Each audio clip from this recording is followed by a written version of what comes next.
Vamos falar agora sobre inflação. Nós estamos em contato com o economista Mauro Rochlin, que é professor de MBAs da Fundação Getúlio Vargas. Professor Mauro, boa tarde. Boa tarde, um prazer estar com vocês. Bom, nós tivemos o IPCA de novembro bem mais pressionado aí que nos meses anteriores. A alta foi de 0,51%, a maior variação para o mês de novembro desde 2015. Sempre vem essas estatísticas, mas na verdade já se esperava um índice mais pressionado no fechamento do mês por uma série de fatores de aumentos que já estavam sendo contabilizados, como a carne, não é? Exatamente, a gente já vinha assistindo desde o mês passado uma pressão muito forte do grupo alimentação, do item carnes mais especificamente. Isso voltou a acontecer no mês passado. Novembro registra pela primeira vez, se não me engano, em 3 meses, uma inflação em alimentos in natura. A gente tinha registrado queda de preços para esse tipo de produto, e carnes é o que mais pressionou, sem dúvida nenhuma, nesse período. Agora, professor, a variação em 12 meses continua bem abaixo do centro da meta. A gente tem 12 meses, 3,27%, no acumulado do ano, 3,12%. O senhor conta com uma variação baixa, assim, no fechamento do mês. O que a gente pode esperar para dezembro? Olha, a gente pode esperar um índice certamente ainda dentro da meta, o índice anual certamente dentro da meta. Mas o que a gente viu agora no mês de novembro foi um certo salto. Isso preocupa, porque o número final, o número de 12 meses, que é o número que o mercado olha, é um número pior do que a gente vinha registrando. Estava em torno de 2,5, pulou para quase 3,5 esse número, e isso começa a gerar certas dúvidas sobre como é que a política monetária, como é que a política de juros vai ser conduzida a partir desse dado. Isso aqui vai fazer a diferença. Agora, para a semana que vem, será? Porque parece muito certo que o Banco Central vai cortar a Selic em pelo menos mais meio ponto, né?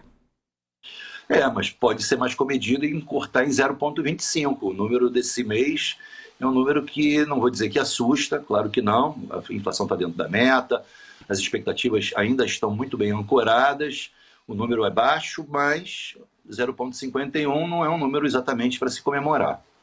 Exatamente. A margem real de juro pode cair muito, né? Porque se nós considerarmos a Selic é 4,5%, com uma inflação de mais de 3,5%, que não se pode descartar totalmente essa possibilidade, a gente teria o juro real abaixo de 1%. Exatamente. E nesse caso, o juro real estaria ficando abaixo de 1%, muito mais por força de uma inflação um tantinho mais alta do que exatamente por uma taxa de juros mais baixa.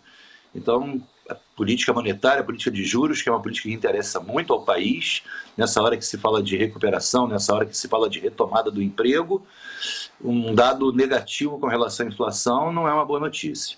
E no ano que vem a expectativa, por enquanto, é de um crescimento bem superior ao deste ano. Sim, a ideia é que a gente possa crescer alguma coisa em torno de 2% ou mais. Já se fala de alguma coisa melhor em função dos dados do PIB do terceiro trimestre, que foi divulgado agora essa semana.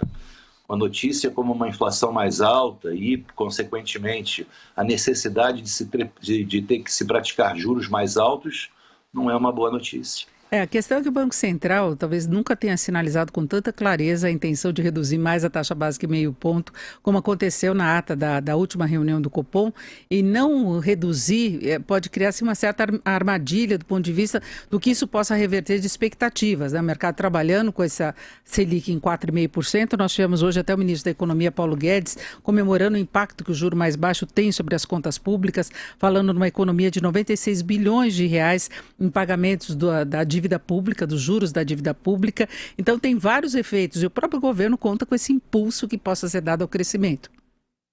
Ok, olha, sem discordar de nada do que você falou, eu diria que o Banco Central poderia, por exemplo, adotar uma redução de 0,25 e esperar para uma reunião seguinte para aí então fazer uma nova redução de 0,25. Seria uma medida de cautela e, ao mesmo tempo, não ia diferenciar muito do que o Banco Central já aponta, com, dado extra, esse sinal de cautela para o mercado. Exatamente. Agora é ver qual a leitura que o Banco Central fará em relação a isso, na sua avaliação. Então, ele deveria ir com mais cautela, exatamente porque a pressão veio mais forte agora em novembro. Sim, eu acho que, sem se afastar do que já foi proposto, de se buscar taxas de juros mais compatíveis com esse menor nível de inflação. Eu acho que se existe oportunidade para se ser mais cauteloso, por que não? Exatamente. Agora, nós conversamos aqui com o professor Mauro Rochner, economista, professor de MBAs da Fundação Getúlio Vargas. Eu agradeço muito a sua participação aqui no Jornal Jovem Pan. Uma boa tarde.